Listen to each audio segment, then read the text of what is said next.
Persatuan Wartawan Indonesia Pusat resmi melaporkan pengacara Hotman Paris Hutapea ke Polda Metro Jaya. Laporan tersebut dilayangkan menyusul pernyataan Hotman yang dinilai merendahkan dan menghina profesi wartawan saat menggelar konferensi pers beberapa waktu lalu. Lantas apa yang menjadi dasar PWI Pusat membawa perkara ini ke ranah hukum dan pesan apa yang disampaikan melalui langkah tersebut?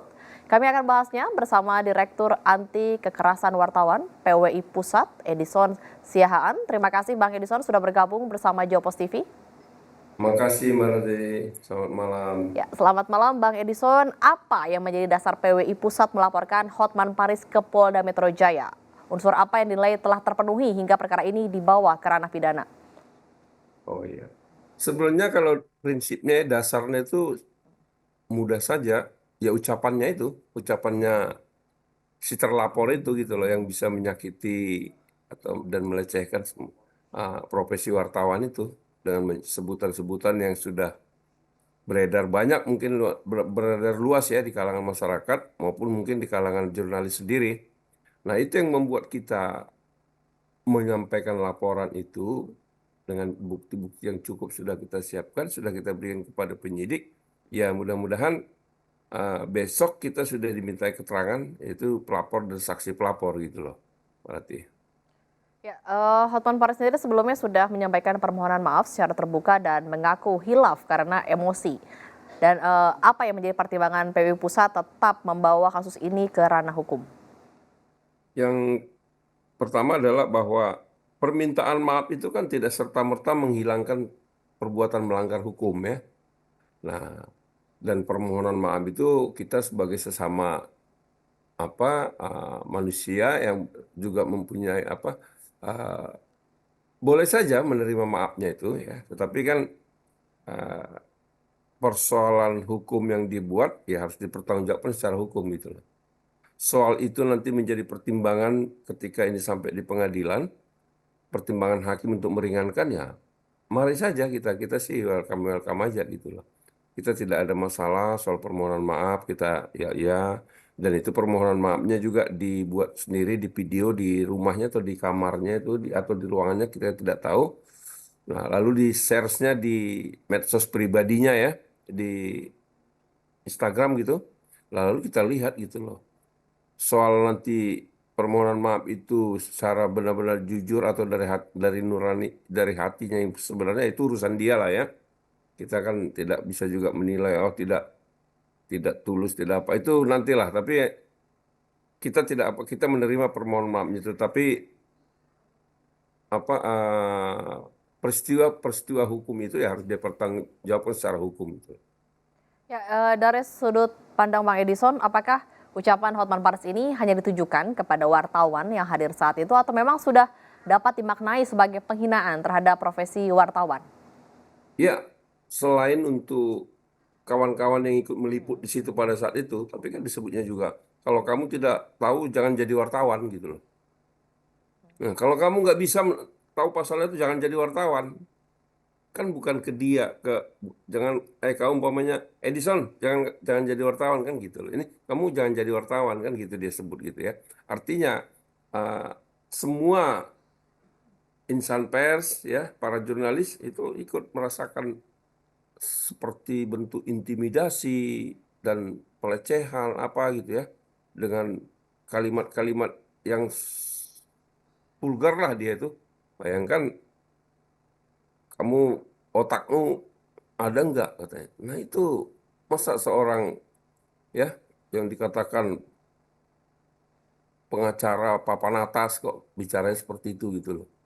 Apa tidak ada lagi narasi yang lebih rasional dan elegan gitu ya, tidak menyakiti hati orang kan gitu seharusnya. Jadi ini sekaligus proses hukum ini sekaligus apa proses pelajaran bagi kita semua agar jangan asal cuap-cuap gitu loh. Dengan Ya. apalagi dengan cara-cara yang arogan seperti seakan-akan tidak ada langit di atas langit, seakan-akan hanya dia gitu loh yang paling hebat di negeri ini gitu. Tapi kita tidak bukan masuk ke sana, tetapi ada peristiwa hukum di situ yang seperti yang itu diatur dalam KUHP ya, KUHP ya, KUHP gitu. Itu yang kita luruskan, itu yang kita. Jadi peristiwa proses hukum ini ya sekaligus meluruskan persoalan ini gitu loh.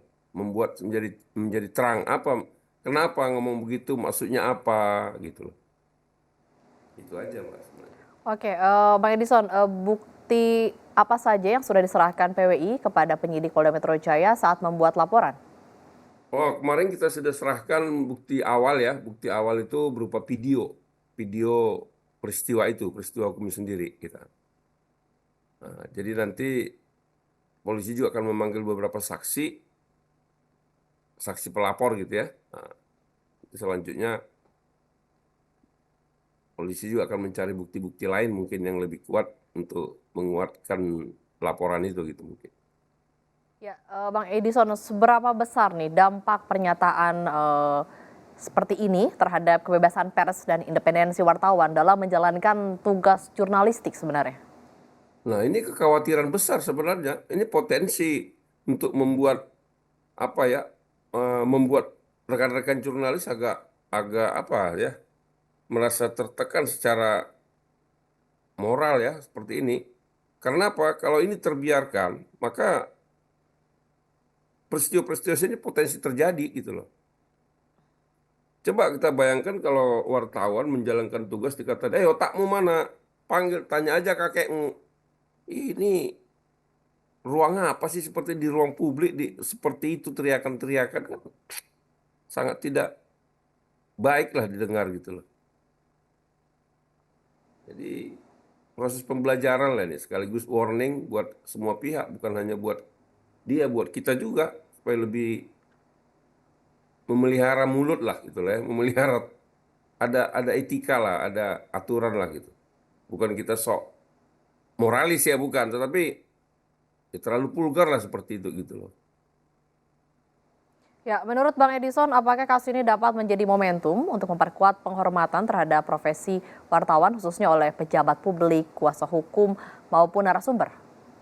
Ya itu yang kita harapkan. Artinya proses hukum ini menjadi momentum baik ya, agar sekaligus menjaga marwah pers itu sendiri, ya para jurnalis itu sendiri, menjaga wibawa sendiri, sekaligus membangun dan memberikan pesan kepada pihak-pihak terkait agar wartawan itu adalah mitra, ya mitra yang sejajar gitu. Jadi jangan ada merasa bahwa wartawan itu anak buahnya di bawahnya atau bagaimana gitu. Jadi ini menjelaskan kepada publik bahwa wartawan itu adalah mitra kerja, mitra yang setara. Jadi Anda profesi Anda setara dengan profesi kita gitu loh. Mari bangun komunikasi yang setara. Ya, apa pesan PWI Pusat kepada seluruh insan pers dalam menyikapi kasus ini agar tetap profesional menjalankan tugas jurnalistik tanpa terpengaruh oleh intimidasi atau tekanan? Oh iya, iya, iya, iya. Kita berharap begitu. Hendaknya wartawan itu tidak usah terlalu terpikir dengan peristiwa-peristiwa seperti ini. Tapi kan itu tidak mungkin kita bisa hilangkan begitu saja ya. Satu-satunya cara untuk membangun kembali rasa kepercayaan kawan-kawan wartawan itu ya memproses hukum ini. Tetapi selalu kita ingatkan agar seluruh insan pers, kawan-kawan pers yang bekerja di lapangan mau ya mematuhi semua aturan dari kode etik itu, kode etik wartawan itu gitu loh. Ya, terima kasih telah bergabung bersama Jopos TV, Direktur Anti Kekerasan Wartawan PWI Pusat Edison Siahaan.